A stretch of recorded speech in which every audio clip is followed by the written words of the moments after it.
내가 이미 얻었다 함도 아니요 온전히 이루었다 함도 아니라 오직 내가 그리스도 예수께 잡힌 바 된 그것을 잡으려고 달려가노라. 형제들아, 나는 아직 내가 잡은 줄로 여기지 아니하고 오직 한 일, 즉 뒤에 있는 것은 잊어버리고 앞에 있는 것을 잡으려고 표대를 향하여 그리스도 예수 안에서 하나님이 위에서 부르신 부름의 상을 위하여 달려가노라. 그러므로 누구든지 우리 온전히 이룬 자들은 이렇게 생각할지니 만일 어떤 일에 너희가 달리 생각하면 하나님이 이것도 너희에게 나타내시리라. 오직 우리가 어디까지 이르렀든지 그대로 행할 것이라. 아멘. 예수의 생명이 여러분 안에 있음을 믿습니까? 그렇다면 늘 기쁨이 있습니다. 세상이 주는 기쁨이 아니기 때문에 그 기쁨은 금방 사라지지 않습니다. 오랫동안 지속합니다. 그 기쁨이 오늘 여러분과 함께 하시기를 주의 이름으로 축원드립니다. 스페인이 낳은 첼로의 그 성자라고 하는 이 파블로라고 하는 그런 사람이 있습니다. 이 사람이 없었다면 첼로의 연주법이 지금처럼 많이 발전하지 못했을 것이다 라고 하면서 그에게 성자라고 하는 그런 호칭을 붙여 주었습니다. 이 파블로가 아직 무명일 때인데 한 술집에서 연주하게 됩니다. 그때 스페인이 바르셀로나 음악학교 첼로 교수였던 이 가르시아가 그 연주를 듣게 되고 큰 감동을 받게 됩니다. 그때 그는 이렇게 이야기를 해줍니다. 당신의 연주는 술집을 콘서트장으로 바꿔놓았습니다. 당신의 연주는 술집을 종교 사원으로 둔갑시켰습니다. 그만큼 연주 실력이 뛰어나다라고 하는 것이겠죠. 그 소식 듣고 스페인 여왕도 궁금해가지고 그 사람을 궁중에 초청합니다. 연주회를 엽니다. 큰 감동을 받게 되고 이 파블로는 바르셀로나 음악학교 이 가르시아 교수 밑으로 들어가서 사사를 받게 됩니다. 그러나 금방 그 스승을 뛰어넘는 대가가 되어버립니다. 그런 후에 오랜 세월이 지나고 그의 나이가 이제 95세가 되었습니다. 근데 95세가 된 나이임에도 불구하고 하루에 연습하는 그 연습 시간이 평균 6시간입니다. 95세가 되었음에도 불구하고 연주회가 있는 것도 아닙니다. 그래서 궁금해서 옆에 있는 사람이 물어봤습니다. 그렇게 왜 연습을 많이 하십니까? 이제는 그렇게 하지 않아도 될 것 같은데요. 이렇게 물으니까 그 파블로는 이렇게 대답을 합니다. 저는요, 지금 연습하고 있는 것이 아니고 발전하고 있습니다. 과거에 했던 것 반복적으로 연주하고 있는 것이 아니고 저는 지금도 성장하고 있습니다. 그러니까 음악의 경지에는 완성이 없다라고 하는 것이죠. 항상 새로운 배움만이 있다라고 하는 것입니다. 역시 대가는 틀려도 뭐가 틀립니다. 저는 목회도 마찬가지다라고 생각이 됩니다. 교육 전도사 때 담임 목사님이 목회하는 걸 옆에서 보면 훈수를 두고 싶을 때가 많이 있습니다. 이렇게 하면 참 좋을 텐데 저렇게 하면 좋을 텐데 왜 안 하실까 참 답답하다. 그래서 참다 못해가지고 몇 번 훈수를 뒀는데 오히려 야단 맞았습니다. 그래서 훈수 두다가 답답해가지고 제가 32살에 겁도 없이 신학생 2학년인데 개척해버렸습니다. 내가 하면 잘할 거야. 그것도 부평에서, 인천에 있는 부평에서 가장 당시 큰 교회였던 주안장로교회 몇만 명 모입니다. 그 옆에다가 개척을 했는데 그것도 집에다가 그냥 개척했습니다. 이것을 일명 용가리 똥배라고 합니다. 건물 없이 개척하는 제 모습이 딱했는지 어떤 분이 건물을 마련해 준다라고 했습니다. 근데 저는 거절했죠. 왜? 저는요, 하나님께만 도움 받겠습니다. 사람께 도움 받지 않겠습니다. 그렇게 다짐했기 때문에, 그렇게 결심했기 때문에 됐습니다. 거절했습니다. 그리고 나중에 철이 든 후엔 깨닫게 됩니다. 하나님이 이 마음에 깨닫게 해주신 것이죠. 야, 그 사람 내가 보냈다. 그 사람 나의 천사였다. 하나님은요, 이 사람을 통해서 일한다라고 하는 사실 깨닫게 된 것입니다. 저는 제가 개척하면 사람들이 많이 몰려올 줄 알았습니다. 왜냐하면 기본적으로 좀 잘생겼기 때문에 얼굴 보고 그 다음에 찬양을 해도 뜨겁게 하기 때문에 사람들이 몰려올 줄 알았는데 첫날 이제 예배를 드리는데 열심히 찬양했더니 옆집 아저씨가 시끄럽다 그랬습니다. 잠 좀 잡시다. 개척한 후에 뼈저리게 느낀 것은 옆에서 보는 것과 실제로 몸으로 겪어가면서 행하는 것은 다르구나. 생각하면 내가 생각이 머릿속에 있는데 그 생각을 그대로 올바르게 실천하면 다 될 줄 알았는데 그대로 이루어질 줄 알았는데 나의 탁월하다라고 생각했던 그런 부분들이 현장 속에서는 물거품처럼 다 사라질 수 있구나. 그래서 함부로 남을 평가하면 안 되는구나. 이런 생각을 하게 됐습니다. 여러분, 여러분들의 부모님 보면서 때때로 답답할 때 있죠. 왜 이렇게 구질구질하게 살아? 이렇게밖에 못 살아. 그러면서 가슴 칠 때가 있습니다. 근데 여러분 너무 그러지 마십시오. 여러분의 부모님들도 그렇게 살고 싶지 않았습니다. 그러나 그렇게 살 수밖에 없는, 말할 수 없는 그 이유가 가슴 속에 있습니다. 응어리져 가지고 이 속에 있는 것입니다. 여러분의 직장 상사를 보면서 무능하다고, 어리석다고 공격하지 마십시오. 그분들도 그럴 수밖에 없는 자신의 그 모습에 가슴 치고 있는 것입니다. 이건 아닌 줄 뻔히 압니다. 그렇지만 안 되는 걸 어떻게 합니까? 여러분들 선배들에 대해서도 너무 비난하지 마십시오. 나는 그 자리에 가면 잘할 수 있어. 나는 잘할 거야. 아닙니다. 막상 그 자리에 가보면 못하는 사람들이 훨씬 더 많이 있습니다. 제가 목사가 된 지 1년이 지나고 2년이 지나고 3년이 지나고 벌써 이제 10년 차가 넘어섭니다. 근데 이렇게 목사가 돼서 시간이 흘러가면서 깨닫게 되는 게 뭐냐? 목회라고 하는 것은 완성이 없다라고 하는 것입니다. 인생사 모든 게 다 마찬가지겠죠. 완성은 존재하지 않는다. 그저 올바른 방향을 잘 설정해 놓고 그 방향을 향해서 겸손하게 오늘 또 기도하면서 한 걸음 한 걸음 나아가는 것, 그게 바로 인생을 살아가는 방법이다. 이것을 깨닫게 됩니다. 여러분, 인생을 열심히 산 대가일수록요 많이 겸손합니다. 오히려 인생을 대충 어설프게 살아온 사람일수록 말이 많지요. 그러니까 어설픈 그 인생을요 말로 다 때웁니다. 우리가 봉사하는 것들도 보게 되면 열심히 정말 땀 흘리면서 열심히 봉사하는 사람들은요 말할 틈이 어디 있습니까? 분주하고 열심히 일해야 되기 때문에 그 말할 그 틈, 시간 자체도 존재하지 않습니다. 근데 가끔 보면은 뒷짐지고 다니는 분들이 있습니다. 되게 말 많습니다. 군대도 마찬가지죠. 월남 파병 가서 포탄이 떨어지는 현장 속에서 근무했던 분들은요 별로 말 없습니다. 군대 어디 다녀오셨어요? 이렇게 물어보면 그냥 옷 올려줍니다. 옷 올려줘 가지고 뭘 보여줍니까? 파편 박힌 거 있죠. 몇 개 박혀있는 거 그거 보여줍니다. 그러면서 하시는 말씀이 아직도 하나는 심장 옆에 기념으로 그냥 박아 두었습니다.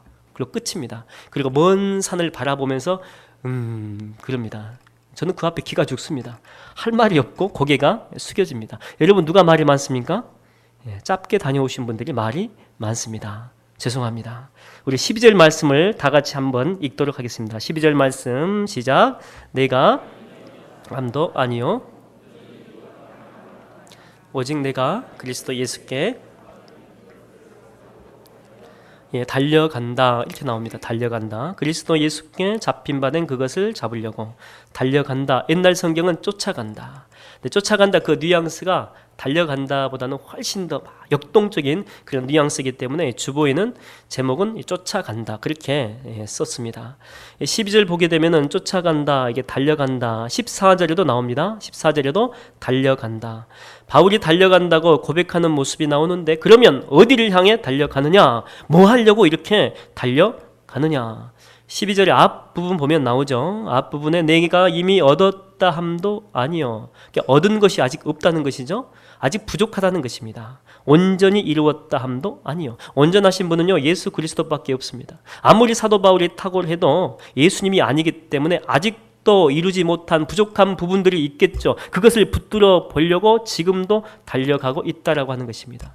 그게 인격이 될 수도 있고, 아니면 영성이 될 수도 있고, 아니면 신앙의 열매가 될 수도 있습니다. 그러니까 바울 같은, 자기 같은 사람도 아직도 삶에 부족한 게 많이 있습니다. 그래서 조금이라도 더 채워보려고 저는요 지금 열심히 달려가고 있습니다. 그런 고백입니다. 근데 여러분, 우리가 알다시피 사도 바울 어떤 사람입니까? 특별히 우리가 말하지 않더라도 잘 알고 있죠. 바울만큼 똑똑한 사람 없습니다. 많이 배운 사람 없죠. 어릴 때 이 부모가 돈을 상당히 많이 벌어가지고 이 사도 바울만큼은 단순히 돈 많은 사람으로 키우는 것이 아니고 학문적인 부분에서도 탁월한 인생 살게 하고 싶어서, 원래 고향은 지금의 터키 지역 다소거든요. 클레오파트라에 그 휴양지가 있었던 곳입니다. 거기에서 예루살렘으로 조기 유학을 보냅니다. 이 사도 바울은 부모님의 그 기대에 부응하죠. 그의 탁월한 실력으로 당시 똑똑하다고 하는 전 세계에서 몰려든 수많은 영재들, 수재들, 이 경쟁자들을 다 물리치고 당대 최고의 율법학자인 가말리엘 밑으로 들어가게 됩니다. 그리고 그에게 인정받습니다. 그는 엘리트였습니다. 또한 그는 예수를 경험하죠. 나중에 회심합니다. 그런 후에 12 제자보다 훨씬 더 많이 죽도록 충성했던 사람이죠. 그러니까 이 사도 바울은요, 지식에 있어서뿐만 아니라 헌신도 면에 있어서도 그를 능가할 사람은 주변에 존재하지 않았다라고 하는 것입니다. 그럼에도 불구하고 그가 지금 더 성숙함을 위해서 달려가고 있다, 쫓아가고 있다, 그렇게 이야기하는 것입니다. 여러분, 걸어가고 있다라고 말하는 것 아닙니다. 달려가고 있다, 그렇게 이야기합니다. 나 같은 사람도요, 아직도 배울 게 많이 있습니다. 나는 많이 부족합니다. 그래서 그가 썼던 로마서 11장 33절에 보면 하나님에 대해서 이렇게 기록하고 있습니다. 깊도다 하나님의 지혜와 지식에 부요하며 그의 판단은 측량치 못할 것이며 그의 길은 찾지 못할 것이로다. 하나님 모른다는 것입니다. 그렇게 많이 헌신했지만, 그렇게 많이 섬겼지만 깊도다 하나님의 지혜와 지식에 부요하며, 신앙생활을 하면 할수록 하나님의 그 깊은 지혜와 그 지식 잘 모르겠다는 그런 고백이죠. 여러분, 이게 단순히 겸손의 고백입니까? 아닙니다. 정말입니다. 정말 진실한 고백이었다라고 하는 것이죠. 어떤 분이요, 성경 말씀에 대해서 이렇게 이야기를 합니다. 성경은 겸손한 사람에게만 열리는 홍해바다와 같다. 겸손하게 접근하면 더 많이 배울 수 있는 그 배움의 길을 활짝 열어준다라고 하는 것이죠. 홍해바다가 이렇게 열렸지 않습니까? 그러나 안다고 생각하는 자에게 홍해바다는 길을 열어주지 않는다라고 하는 것입니다. 다 알아, 다 알아, 그렇게 접근하게 되면 하늘의 비밀을 감춰놓고 주님께서 열어주지 않는다라고 하는 것입니다. 그러므로 여러분, 우리가 말씀을 대하는 태도는 어떠해야 되겠습니까? 설교를 대하는 태도도 마찬가지입니다. 다 안다, 아닙니다. 어떻게 접근해야 되겠습니까? 주여 말씀 하옵소서, 주의 종이 듣겠나이다. 저는 잘 모릅니다. 새롭게 깨달음을 주옵소서. 큐티를 꾸준히 하시는 분들은 다 경험해서 아시겠지만 이 가운데도 묵상을 계속 하시는 분도 지금 있습니다. 근데 삶에 그분들을 보게 되면 기적들이 많이 일어나게 되는 것을 경험하게 됩니다. 우리가 보게 됩니다. 왜냐하면 말씀을 이렇게 들으려고 하기 때문에 그렇습니다. 그 큐티 하시는 분들, 묵상하시는 분들, 그들은 압니다. 성경이 비록 이 문자로 기록되어 있긴 합니다. 그러나 하나님 말씀 살아있음 압니다. 운동력이 있다는 것 압니다. 그래서 좌우의 날선 어떤 검보다도 예리하여 혼과 영과 관절과 골수를 찔러 쪼개기까지 하며 우리의 마음의 생각과 뜻을 감찰하는 것 압니다. 다시 말하면 하나님 말씀 살아있음을 그들은요, 경험을 통해서 알고 있는 것입니다. 그 살아있는 말씀이 오늘 또 분명히 내 길을 인도하심을 주님 믿습니다. 주님, 내 인생 캄캄합니다. 솔직히 캄캄합니다. 아무것도 안 보입니다. 어둡습니다. 안개가 왜 이렇게 자욱하게 끼어 있는지 모르겠습니다. 그래도 주님, 말씀 앞에 내가 서게 되면 주께서 빛 되어 주시고 등불 되어 주시고 내 길을 인도해 주실 줄로 믿습니다. 그런 마음이 있습니다. 주님, 오늘 또 보니까 같은 본문이고 여러분 내가 읽은 본문입니다. 그럼에도 불구하고 저는 압니다. 주님은 매번 제게 새로운 깨달음을 주신다라고 하는 사실을. 여러분, 이렇게 이 말씀을 살아있는 말씀으로 믿음을 가지고 대하니까 믿음대로 된다고 매번 그들에게 주님은요, 새로운 깨달음을 주시는 것입니다. 그래서 새롭게 깨달은 그 말씀을 삶 속에서 실천하죠. 순종하죠. 그렇기 때문에 그들의 삶 속에는요, 기적과도 같은 일들이 많이 넘쳐나게 된다라고 하는 것입니다. 여러분, 영적인 대가의 모습을 통해서 우리가 얻을 수 있는 것은 무엇일까요? 바로 항상 배우는 자세. 주님 잘 모릅니다. 주여 말씀하옵소서, 주의 종이 듣겠나이다.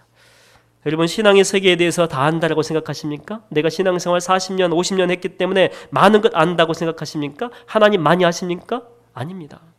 그건 마치요, 우리가 동해안에 놀러가서 발 한번 담그고 나서 나는 태평양에 대해서 다 알아 하는 것과 똑같습니다. 우리가 하나님에 대해서요, 1억만 분의 1도 제대로 모른다라고 하는 것입니다. 여러분, 여러분의 편견을 다 깨트리십시오. 하나님은요, 크신 분입니다. 높으신 분입니다. 사도 요한은 90이 넘게 살았습니다. 그는 살 만큼 살았고 예수님에 대해서 누구보다 많이 알고 있었습니다. 성령님에 대해서 그만큼 많이 아는 사람 없었습니다. 그래서 아마 그는 이랬을지 모릅니다. 나는 말이야, 이날 이때껏 주님과 평생 동행했기 때문에 나만큼 예수님에 대해서 아는 사람 없다. 나는 다 알아. 웬만한 것 다 알아. 성령에 대한 경험도 많이 있기 때문에 나는 말이야, 이 분야의 수준급이다. 아마 이렇게 이야기했을지 모르겠습니다. 그러나 여러분, 그건 그의 착각이었습니다. 어느 날 갑자기 이 사도 요한은 밤모섬에서 죽을 날을 기다리고 있었는데 주님께서 그를 찾아 오십니다. 그를 데리고 어디로 올라갑니까?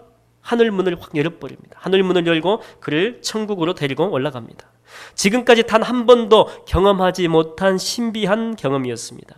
90이 넘은 나이였지만 그는 하나님에 대해서요 새롭게 경험하기 시작합니다. 이전에 경험한 예수님 아니었습니다. 이전에 경험한 하나님 아니었습니다. 이전에 자신이 알고 있던 성령님에 대한 그런 경험 아니었습니다. 새롭게 그는 성령님과 예수님과 하나님에 대해서, 신앙에 대해서 그는 경험하게 됩니다. 여러분, 하나님은요 늘 새롭습니다. 여러분의 그 틀을 가지고, 여러분의 그 경험의 틀을 가지고 하나님을 제한하지 마십시오. 하나님은 오늘 내 삶에 어떻게 역사할지 모릅니다. 오늘 당장이라도 여러분 머리 위에 있는 하늘문을 열 수도 있습니다. 하늘문을 열고 이전에 한 번도 경험하지 못한 방법으로 이 시간에 여러분 가운데 임할 수도 있다라고 하는 것입니다. 아니, 임할 줄로 믿습니다. 여러분, 주님께 마음문 여십시오. 활짝 여십시오. 오늘 또 주님은 여러분에게 새로운 꿈을 주기를 원하십니다. 여러분 인생에 다 막혀 있습니까? 무엇 때문에 그렇게 막혀 있는 인생을 사십니까? 주께서 오늘 새로운 길을 여러분에게 주실 줄로 믿습니다. 귀 있는 자는 성령이 교회들에게 하시는 말씀을 들을지어다. 저는 여러분들이 죽을 때까지 우리 주님은 매번 새롭게 다가오시는데 매번 새롭게 다가오셔서 새롭게 주시는 은혜가 있습니다. 축복이 있습니다. 이것들을 다 누리고 경험하는 여러분 되기를 주의 이름으로 축원드립니다. 그렇다면 우리가 주님께로부터 이렇게 잘 배우고 싶죠? 잘 듣고 싶죠? 두 가지 방법이 있습니다. 오늘 살펴보려고 합니다. 13절 말씀 우리 다 같이 함께 읽도록 하겠습니다. 13절 말씀 시작. 형제들아, 오직 한 일, 앞에 있는 것을, 첫 번째는 뒤의 것을 잊어버리라. 오직 한 일, 즉 뒤에 있는 것은 잊어버리고, 뒤에 있는 것은 잊어버리고. 과거에 힘든 삶을 살았다면 현재, 우리가 현재를 지금 살아가고 있는데 그 과거의 그 힘든 삶이 현재의 내 삶의 올무가 되도록 방치하지 말라라고 하는 것입니다. 과거에 그 상처가 있습니다. 그 아픔이 있습니다. 이 속에 있습니다. 이 속에서 막 골마 터집니다.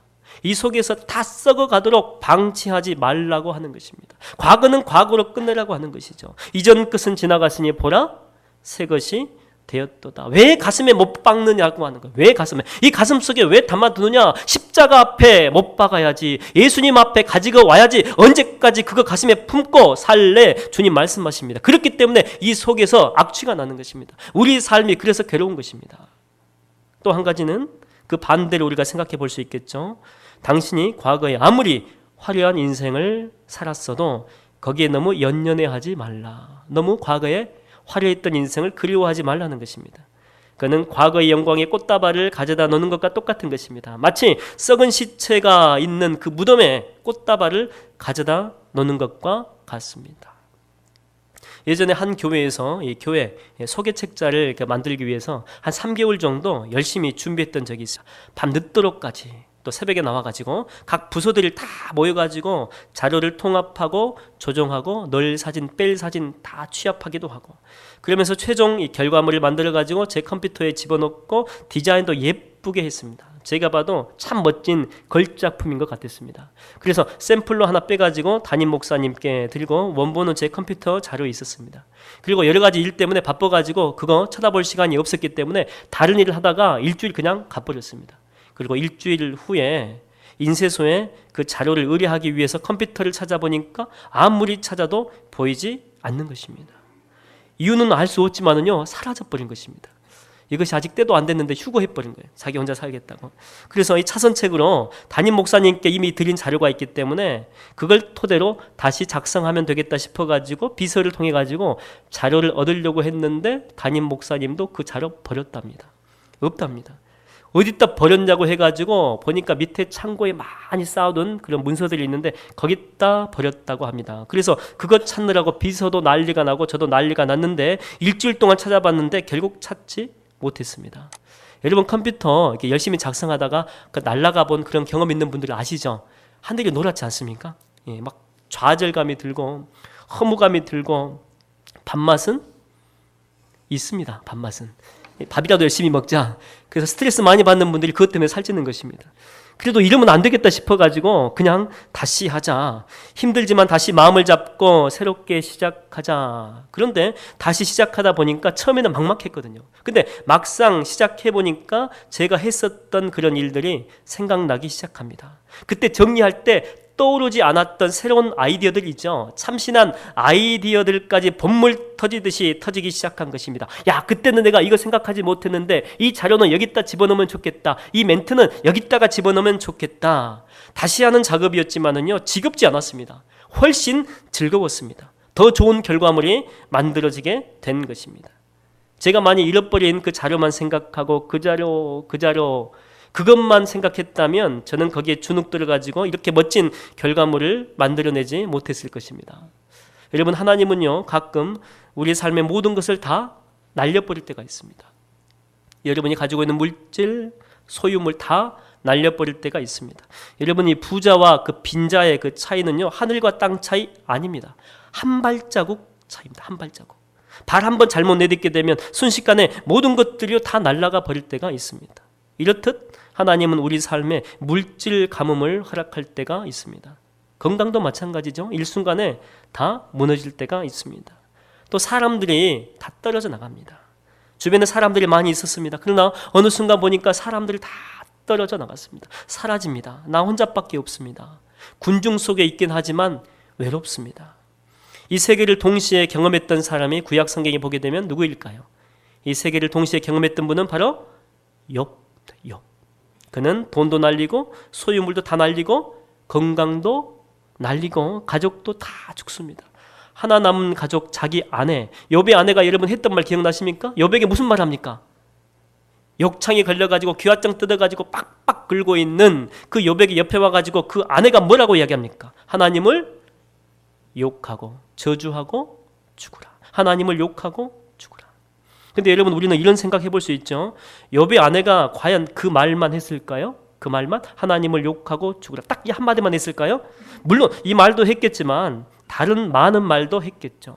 근데 유독 이 말만 기억해 가지고 성경에 욥기에 남겨놓은 이유는 그 말은 욥의 아내가 하긴 했습니다. 그러나 동시에 욥도 동일한 마음이 이 속에 있었다라고 하는 것입니다. 그래서 아내가 그 말을 할 때 그 말을요, 아내가 했던 말을 자기 가슴 속에 담아둔 것입니다. 하나님을 욕하고 죽고 싶은 그 마음이 자기 속에 있었다라고 하는 것이죠. 그래서 아내가 했던 수많은 말 중에서 딱 그 말만 골라가지고 기록해 놓은 것입니다. 하나님을 욕하고 죽고 싶은 그 마음을 욥의 아내의 그 입을 통해서 우리에게 전달한 것입니다. 그러니까 여러분, 이 욥과 같이 경건한 사람도 위기의 상황이 오면은요, 충분히 이럴 수 있다라고 하는 것입니다. 우리도 마찬가지입니다.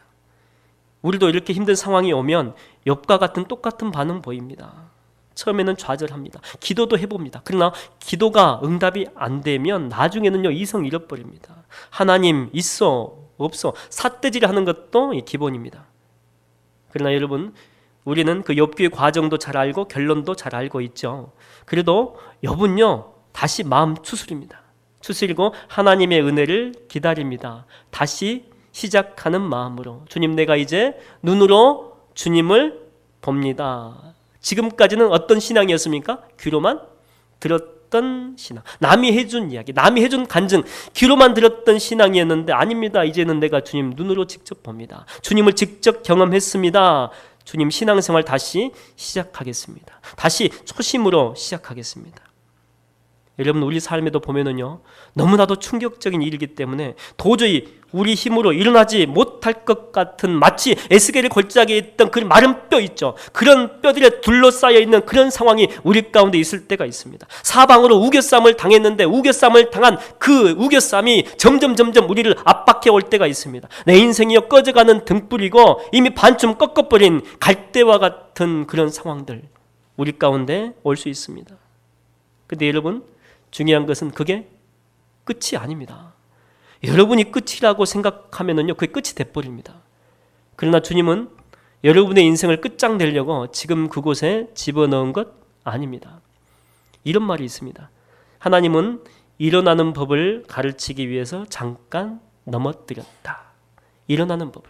앞으로 우리 인생 가운데 일어날 일들이 많이 있습니다. 근데 보니까 내공이 안 쌓여 있거든요. 그래서 하나님은 우리 삶 가운데 어려운 일이 과거에도 또한 현재에도 미래에도 있을 줄 알고 일어나는 법을 가르치기 위해서 잠깐 넘어뜨렸다. 더 좋은 것을 주려고. 여러분, 여러분의 삶에서 지금 끝났어. 내 인생은 없어. 앞으로 미래는 없을 거야. 이렇게 생각하는 것 있습니까? 아닙니다. 아닙니다. 마음에서 여러분 이렇게 결정 내리지 마십시오. 계곡이 있고 골짜기가 있으면은요 반드시 턴에서 올라가는 길도 있다라고 하는 것입니다. 여러분 조금만 더 힘내십시오. 조금만 더 용기를 가지십시오. 하나님께서는요 지금 오르막길을 오르고 있는 여러분들 뒤에서 밀고 계십니다. 영차. 여러분 자존심 상할까봐 앞에서 당신의 존재 드러내면서 앞으로 이끌어주지 않습니다. 너는 혼자 할 수 있지. 그러면서 뒤에서 우리 몰래 하나님 안 계시는 것처럼 보일지라도 뒤에서는요 계속해서 응원하고 있습니다. 영차하고 뒤에서 우리가 땀 흘려 한 바가지 흘리면 주님은 두 바가지 흘리면서 얼마나 응원하고 계신 줄 아십니까? 이제 거의 다 왔다는 거예요. 거의 다 왔다. 산도 최정상에 올라갈 때 가장 힘들지 않습니까? 가파름이 심하기 때문에. 여러분 힘들어도 더 이상 올라갈 힘이 없어도 한 발만 더 떼십시오. 한 발만 다시 시작하는 마음으로 현재 있는 그 자리, 주저앉아 있는 그 자리에서 다시 시작하는 마음으로 한 발만 더 떼십시오. 주님 손은요 항상 여러분 옆에 있습니다. 만일 여러분이 다시 시작할 마음만 있다면 주님은 여러분의 손을 붙들어 주실 것입니다. 여러분 아직까지 여러분을 사로잡고 있는 것은 무엇입니까? 매일매일 여러분을 지옥으로 끌고 가고 있는 것 그것 있죠? 그것은 무엇입니까? 여러분을 힘들게 하는 과거는 무엇입니까? 십자가 앞에 다 못 박으라고 하는 것입니다. 십자가 내가 처음 볼 때에 나의 마음에 큰 고통 사라져. 오늘 믿고서 내 눈 밝았네. 참 내 기쁨 영원하도다. 여러분 하나님은요 여러분 편입니다. 여러분 편. 하나님이 우리 편인데 왜 포기하십니까? 왜 낙심하십니까? 주님 손 붙들고 다시 일어서십시오. 주님께서 여러분에게 새 힘을 주실 줄로 믿습니다. 아멘. 두 번째는 우리가 표대를 향하여 비전을 향하여 나아가라. 우리 14절 말씀을 다 같이 한번 읽겠습니다. 시작.